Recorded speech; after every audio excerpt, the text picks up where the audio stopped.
자, 안녕하십니까, 이종복입니다. 3월 첫 번째 영상 들어가요. 여러분, 역사적 변곡점 시장 대응 전략 해가지고서 영상을 넣을 거고, 내가 하나만 얘기할게요. 원래 여러분들 지금은 이런 종목이 수익이 잘 납니다. 지금은 이런 종목에서 수익 내야 합니다. 이 제목을 썼으면 또 항상 영상 조회수가 또 많아졌을 거예요. 대신 여러분, 내가 맨날 얘기하지만 이런 거 좀 고쳐야 돼요. 되게 중요한 얘기예요, 여러분. 원래 변동성 시장에서는 시장 대응 전략이나 시장 대응 법, 시장 대응 기법이 또 따로 있는 거예요. 근데 내가 여러분들한테 요거 하나만 얘기하고 갈게요. 지난주 미스터 진단에서도 얘기했는데, 원래 이종복 영상은 2019년도에 내가 유튜브 영상을 올리기 시작했거든. 보면 알겠지만은요, 장이 하락하거나 급락하는 타이밍에 영상 조회수가 많았고, 나스닥 폭락, 뭐 주식시장 급락, 막 이런 시점의 영상 제목이거나 그런 시점의 조회수가 훨씬 많았던 사람. 근데 2022년을 지나 2023년 4년으로 가면서 이제 본격적으로 주식 방송, 주식하는 사람들 편들어주면서 지금은 반대가 됐는데, 여러분들 그런 거 꼭 알고 가야 돼요. 나는 이렇게 하락장, 그 다음에 이런 조정장 오는 걸 맞추는 그 타이밍을 맞추는 거하고, 그런 데서 원래 강한 사람.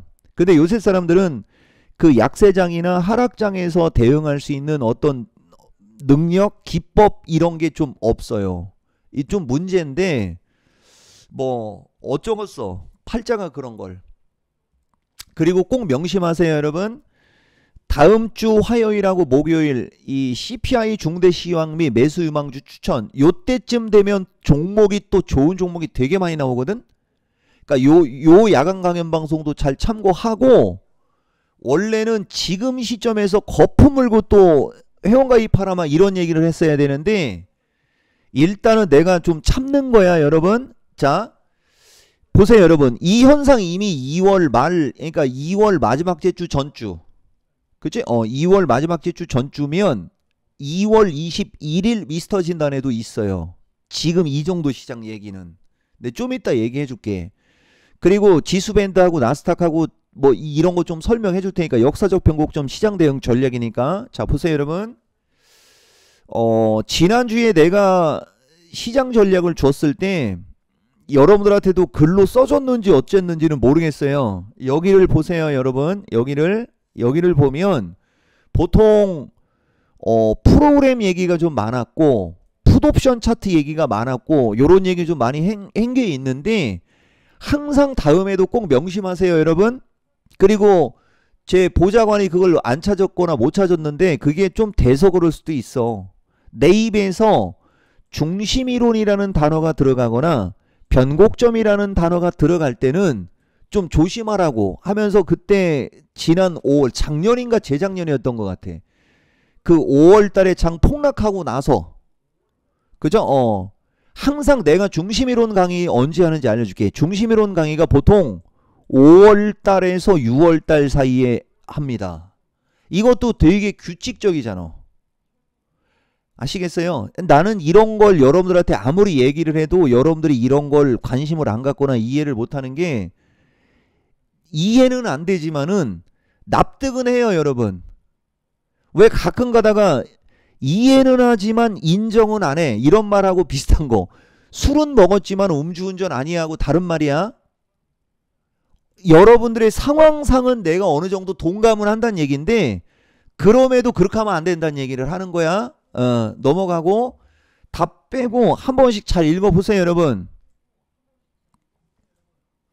여기 보면 문제는 나스닥의 7, 8월 움직인 특징 이하라고 하면서, 나스닥은 21,000에서 21,250은 빠르게 돌파해야 하고, 항상 얘기했죠, 이종복 화법. 여기까지는 언제든지 올라갈 수 있다는 얘기야, 이게. 근데 21,500에서 21,750 돌파 여부 중요. 요거는 장담을 안 하는 거잖아. 이것도 완벽해, 이것도. 아시겠어요? 보면은 나스닥이 그날 우리가 연휴 때 21,120까지 올랐어요, 여러분.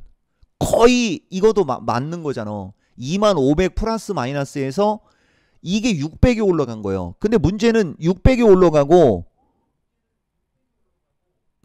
800을 그냥 더 빼버리는 게 지금 나스닥이라는 거예요. 그리고 2차전지 대형주 갖고 있는 분들 잘 들으세요, 여러분. 내가 이따가 시간 되면 얘기해 줄지 모르겠는데 테슬라, 그 다음에 엔비디아 이런 거하고 똑같은 건데 얘들이 더 위험한겨. 이걸 우리가 차트가 무겁다라고 하거든. 그러니까 지금은 역사적 변곡점은 어쨌든 지수가 변동성이 생길 거란 얘기지 않습니까? 그러면 지수가 하락을 할 때는 시가총액이 높은 애들이 많이 빠지는 게 쉽죠. 그래서 시총 비중이 높은 애들이 힘든겨. 대신 이제 저점을 찍고 올라갈 때는 시총 비중이 높은 애들이 올라갈 때가 유리하죠. 그래서 시총 비중이 높은 애들이 좋다라고 하는 거고, 이종복의 실전 매매 기법에 지수가 폭락하면 개별주를 보지 말고 지수 관련주를 보라는 것도 있거든. 근데 지금 여기서 이런 얘기를 해버리면 시간이 또 오래 걸리는 겨. 그 요점은 여러분들이 주식을 체계적으로 알면 되게 쉽거든요. 근데 이게 방법이 없는 거지 지금. 하나부터 기억 니은서부터 얘기할 수도 없는 노릇이고, 그래 기회 될 때마다 이종복이가 이런저런 얘기를 하면 적극적으로 참여해서 공부 좀 하고 그러세요, 여러분. 아시겠어요? 그래서 어쨌든 간에 좌우당간 나스닥이 이런데, 보면 나스닥 시장 내가 말기 어려운 사람들이 있을 수 있으니까 보세요. 이쪽 라인으로 왔을 때가 비중이 확 늘어나도 되고, 이쪽 언저리쯤서부터가 빅테크 매수하면은 수익이 쉽게 날 수 있는 거예요. 그렇다고 해서 무조건 이쪽으로 내려가는 것도 아니요. 그러니까 여기서 만약에 이렇게 올라가게 되면은 빅테크들이 또 선별적으로 움직이거든. 그러니까 여기서 그냥 올라가 버리면은 수익을 내는 어떤 폭이나 이런 게 작아지는 거고 어려운 거고, 이마만큼이 내려오고 나서부터 움직일 때가 수월하게 수익이 잘 나는 거예요. 그 다음에 나스닥 시장은 이제 여기서 어느 정도 반등이 나오면 이 떨어져 내려오고 있는 이 21선이 이제 밑으로 내려올 거 아니야, 이렇게. 그럼 올라가게 되면 거기 부딪혀서 다시 되밀려야 되고, 되밀린 다음에 이제 다시 갈 때가 진짜가 되는 게요. 이러면서 이제 한 80여일 그때 기준에 상방을 시도하면서 이제 여길 넘느냐 못 넘느냐, 여러분 그죠? 여길 넘느냐 못 넘느냐가 이제 모든 게 결정되는 거죠. 그러니까 여기로 보면은 여기 보이지? 여기서 이렇게 반등이 나오려고 해도 결국은 떨어져 내려오는 거에 부딪혀서 한 번 더 빠졌죠. 그러면서 이제 어느 정도 충분히 빠지니까 올라갔고, 어느 정도 올라가니까 되밀리면서 다시 돌면서가, 이런 식으로 항상 이중바닥형 패턴을 만들면서 갈 때가 안정적으로 움직이는 겁니다. 여기 같은 경우도 어떻게 보면 이게 이중바닥형이 되는 거야. 여기까지 올라갔다가 밀릴 때 이렇게 갔으면 좋았지만은 한 번 더 밀려서 가잖아, 이렇게. 그래서 여기 이렇게 이해가 돼요? 여기도 여기서 올라갔다가 이렇게 가지. 그래서 항상 요런 걸 볼 줄 알아야 돼. 근데 지금 나스닥은 어쨌든 단기적으로 급락해서 외바닥이죠. 그럼 이제 어느 정도 올라갔다가 또 살짝 되밀릴 거고, 이렇게 가면 되는 거지. 이거를 깰 수도 있어요, 여러분. 근데 나는 증권 전문가고 주식 전문가이기 때문에 이게 깨질 것 같을 때는 이때 가서 보는 거야. 이해가 돼? 이게 핵심인 겨. 이런 거 정말 이런 설명이 이게 쉽게 들어가는 게 아니에요, 여러분. 이거 아무나 이런 설명 못해. 이 되게 중요한 얘기 한 거예요. 그래, 우리나라도 똑같은 거예요. 이거만 알면 나머지는 거저지. 주식은 시장이 전부입니다, 여러분. 근데 우리나라는 어때요? 우리나라는 다르죠. 그러니까 우리나라는 보세요, 여러분. 미국 놈들이 여기서 이렇게 반등이 나오면 우리나라가 이렇게 반등 가거든. 근데 여기서 얘들이 되밀리면 그때가 오히려 더 조금 더 껄쩍지근할 수 있는 게요.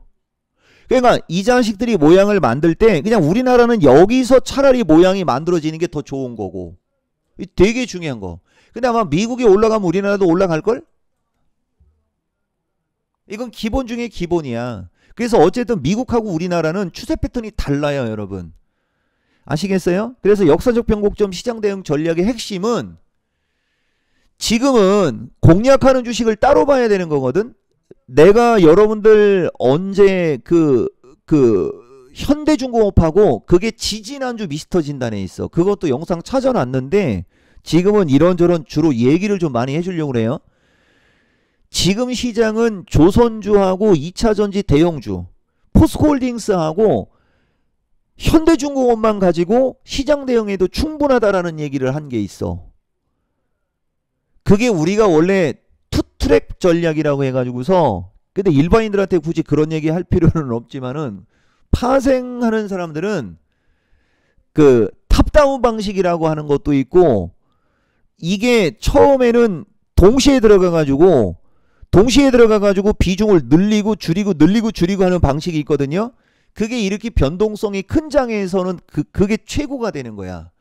여기서 하나만 얘기하고 갈게요, 여러분. 지금까지 얘기한 거 아무것도 못 알아듣는 사람들이 대부분일 건데, 여러분들 유튜버 중에 수익률로 여러분들 현혹시키는 쓰레기들이 있거든. 내가 얘기했지, 그 수익률 조작하는 대표적인 방식이 다른 사람들이 싸게 산 주식을 내 계좌로 입고해달라고 해가지고 입고를 하면 수익률 조작이 가능한 거고요. 그 다음에 또 한 가지가 뭐냐면, 특히 파생오류가 수익률 조작이 제일 쉬운 거예요, 여러분.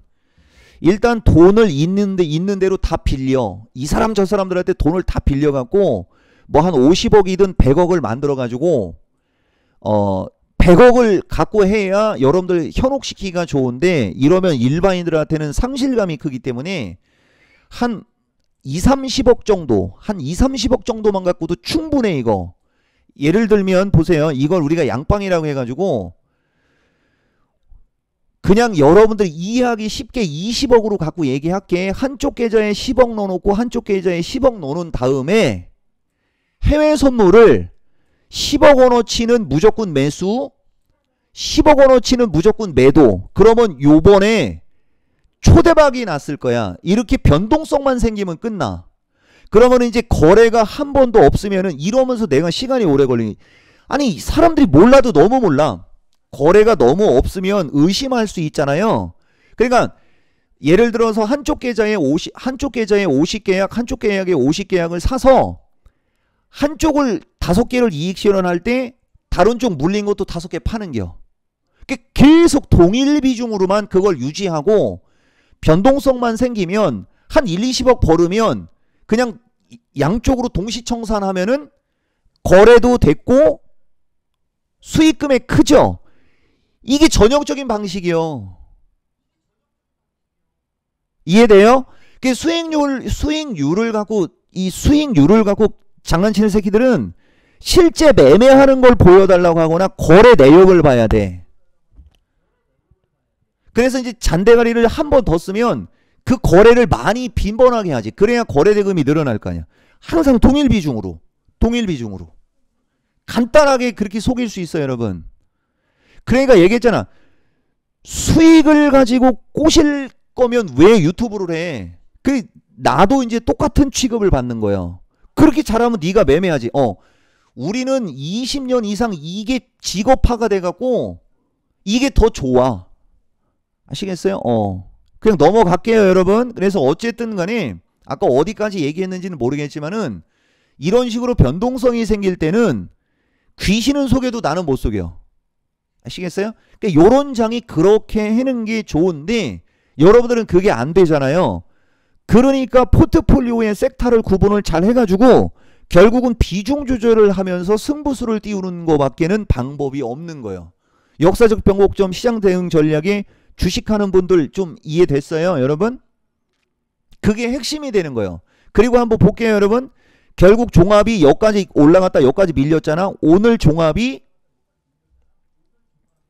330 찍었죠. 330을 찍고요, 여러분. 330을 찍고 336까지 올라갔었어요. 이게 6P야, 여러분. 보세요. 자, 이거 눈팅하면 안 됩니다. 자, 2월 25일 날 얘기야. 다른 거 막 함부로 눈팅하면 안 돼요. 자, 지지로 본 지수 때 여기죠. 그러니까 330이 오니까 338이 저항이 돼갖고 여기가 우리가 마디가로 얘기하면 337이거든? 이 저항 받는겨. 그러면서 장이 요 334 플러스 마이너스에서 움직여주면서 움직였을 때가 반도체와 2차 전지가 잘 가는 거야. 아시겠어요? 이런 게 여러분들이 알아들으면 좋은데 뭐 어쨌든 간에 그래서 내가 하나만 또 얘기해 주면은 요겁니다. 여기 나오잖아요. 작년 6월달에도 똑같아. 여기 보면 나스닥과 해외 시장의 변곡점은 절대 노출하지 말 것 하고서 그때도 정신 없었지. 이것도 저쪽으로 가면 나와. 이러면서 이 종목 영상은 시간이 오래 걸리는 거예요, 여러분. 그게 6월달쯤이었을게요. 자, 여기 보세요. 내가 이런 사람이요. 다 보여주잖아. 보세요, 여러분. 2024년 6월 11일이에요, 여러분. 보이죠? 이게 2024년 거잖아. 6월 11일이 2024년 6월 11일 보면 오늘 내용은 그 누구와도 공유하지 않습니다. 틀릴까봐가 아니라 가치의 극대화 때문임. 이게 작년에는 6월달에 썼는데 이 말을 작년에는 6월달에 썼잖아. 근데 이번에는 요번에 쓴 거잖아. 그냥 그게 다야. 아시겠어요? 그게 항상 얘기하지만 이 종목은 이런 정도의 시장은 먼저 예측을 기가 막히게 해주거든요. 근데 여러분들은 방법이 없는 거지. 이게 주식하는 사람들은. 그렇다고 나는 현금 100 확보하시오라는 얘기 안 하거든. 왜? 어차피 주식 다시 올라갈 거니까. 자, 그래서 역사적 변곡점 시장 대응 전략 가이드라인 얘기한 거요. 나스닥 밴드하고 국내장 지수 밴드가 들어갔는데 여러분들 정리를 안 해주면 몰라요. 또 그 팔자요, 팔자. 그리고 지금부터 한번 몇 가지만 또 얘기해 줘 볼게요. 3월 첫 해문 검색하면 나와요. 보세요, 여러분. 다음 주에서 3월 첫 주까지 정도만 집중해서 잘하면 됩니다. 돼 있죠, 여러분? 2월 21일 얘기잖아. 장이 급락할 때 얘기했어. 일주일 전에 얘기했어. 한번 봐봐. 그 다음에 여기 보면 쐐기형. 이거 내가 이것도 여러분들한테는 보여줄게. 풋옵션이었지. 자, 보세요, 여러분. 풋옵션은 지수가 급락하는 거, 콜옵션은 지수가 급등하는 거야. 자, 풋옵션 지수가 급락하는 게 죽었대. 그러면 뭐야? 지수가 급락하는 게 죽었으면 급락은 없는 거죠. 1월 15일 이후. 자, 그 다음에 콜은 역배열 급등주 차트라고 그랬죠. 1월 15일 이후 지수가 어떻게 됐는지, 어떻게 움직였는지 봐봐. 1월 15일 이후에 지수가 결국은 양호하게 1월 말순 언저리까지는 올라갔죠. 이렇게 우리는 확인시켜줘. 나는 이게 안 빗나가. 자, 그 다음 1월 2일 풋이 약함 하면서 지수 상승 가능, 지수 다시 상승 가능. 빠르면 내일부터 시장 돌 수 있고, 외가 풋이 약한 걸로 봤을 때 지수 다시 상승 가능이 1월 2일이잖아요. 자, 1월 2일부터 지수가 어떻게 올라갔는지를 보세요. 근데 중요한 거는 1월 2일부터 1월 15일에 갖고 중말수까지 갔다가 2월 초순으로 가면서 또 급락했지. 그러니까 여기서도 지수가 이렇게 잘 왔다가 지금 역사적 변곡점에서 이렇게 밀리는겨. 자, 이쪽으로 갈게요. 그러니까 여러분들이 이런 걸 좀 공부를 하면 좋은데, 자, 보세요. 여기는 장을 한번 올려야 풋이 대박이 난대잖아요. 그러니까 11월 22일이지. 장을 한번 올려야 풋이 대박 난다고 됐죠. 그러니까 이게 무슨 말이야? 지수가 올라가고 나면 풋이 대박이니까 급락 나올 수 있다는 얘기가 되는 거잖아. 11월 20일 볼게요, 여러분. 작년 11월 22일이면 여기쯤, 여기잖아, 여기잖아, 여기. 그리고 어디까지 올랐냐면 11월 25일까지 지수가 올랐어요. 그리고 나서 급락 나왔죠. 다 맞춰주잖아, 봐봐. 그리고 나는 항상 말을 어떻게 해? 지금 딱 왔을 때 얘기했어요. 항상 미리 얘기가 들어가요. 이게 이 종목의 특징이야, 여러분. 그래서 이번 변곡점 여러분들이 좀 대응이 안 된 사람들은 또 다음에 잘하면 돼야. 아시겠어요? 그리고 지금은 조선, 로봇 등등등등등등 반도체도 선별적으로는 양호하고 2차 전지 관련해서 한 코멘트만 넣을게요, 여러분.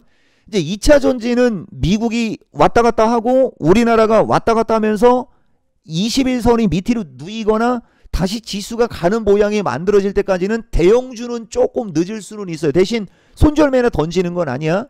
여기도 보면 막 하지는 마세요, 여러분. 한번 보면은 2차 전지도 LG에너지 같은 게 지금 많이 빠지잖아. 봐봐. 이런 게 조금 아쉬운 거지, 그지? 이것도 이제 빠르면 내일이나 모레 타이밍에 또 여기 32만 5천 원 플러스 마이너스 이제 지지 여부 요런 거에 봐줘야 되는 거고, 에코프로 머리도 마찬가지예요. 가격은 지금 가격이 좋은데 대형주가 저렇게 급락이 나오면서 약하기 때문에 타이밍이 늦어야 돼. 한두 타이밍 늦어야 돼요. 반면에 여기 한번 보면 대주전자, 나노신소재, 그 다음에 PNT, 에코앤드림 등 요쪽 애들은 움직임이 양호하지. 그 다음에 이수 스페셜하고 레이크가 지금 많이 빠지고, 그죠? 그러니까 이런 거를 함부로 막 이렇게 사면 안 돼요, 여러분. 지난주 미스터 진단에서도 이거 5만 9천 얼마대 산 사람한테 내가 한마디 한 게 있을 거야. 이 정도 케이스면은 5만원 플러스 마이너스, 그죠? 5만원 플러스 마이너스 정도의 하방 경직성 보고 이제 어떻게 움직이는지를 봐야 돼. 초보자들은 이렇게 급등한 주식을 보는 게 아니고 아까처럼 바닥 탈출형을 봐야 되고, 로봇이나 이런 게 로봇, 전력, 일부, 조선, 선별, 반도체, 선별, 제약 이쪽이 훨씬 더 유리한 거예요, 여러분. 아시겠어요?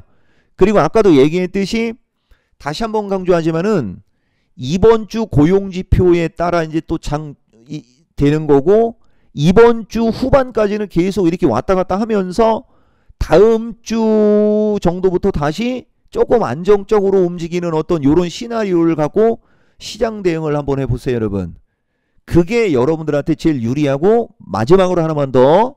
이제 장이 요렇게 흔들리고 종목이 이제 이렇게 밀려버리면은 이 종목은 이제 또 여러분들한테 또 거품 물어요. 아시겠어요? 그리고 하나 더. 주총결이 못한 저가주, 주총결의를 못한 저가주, 그 다음에 최근에 단기간에 급등했던 뭐 개별 종목들은 여러분들 3월 15일 플러스 마이너스까지는 조심해야 돼요, 여러분. 아시겠어요? 그리고 그게 지난 다음에는 이제 또 수익률 터지는 거야, 또. 그게 역사적 변곡점의 특징인 거예요. 아시겠어요, 여러분? 예, 요 정도면은 뭐 충분히 여러분들한테 뭐 할 얘기 좀 해준 것 같아요, 여러분. 자, 강조합니다. 요 시장이 지나고 난 뒤를 보세요, 여러분. 요 시장이 지나고 난 뒤. 그리고 아까 파생 얘기나 이런 거 했던 것들이 되게 좋은 얘기인데, 말귀를 못 알아들으면 내가 역사적 중심이론, 그 다음에 변곡점이 단기 변곡점이 있고 중대 변곡점이 있어요. 중대 변곡점, 중심이론, 변곡점, 중대 변곡점, 말이 길고 이거저거 조심 이런 말이 들어가면은 그냥 장 빠지는구나 이렇게 생각하면 돼. 아시겠어요? 나중에 내 요새 영상 보면서 뭐 공부하려고 하고 배우는 사람들은 요런 걸 잘 참고하고, 3월 중말순 이후부터 그 개별 종목들 날라가고 막 이거 한 다음에 3월 중말순 이후부터는 약세장을 거의 본 적이 없어요, 여러분. 아시겠어요? 흔들림은 나올 수 있거든. 3월 중순 타이밍서부터 이제 4월 달로 가고 할 때는 또 수익 나니까 여기서 시장 대응 잘 하기 바래요, 여러분. 그래서 이걸 화면에 넣지 말고 하나 오셔. 올해 한화 가을 야구 하나요? 여러분 잘 참고해서 한번 잘 해보세요, 여러분.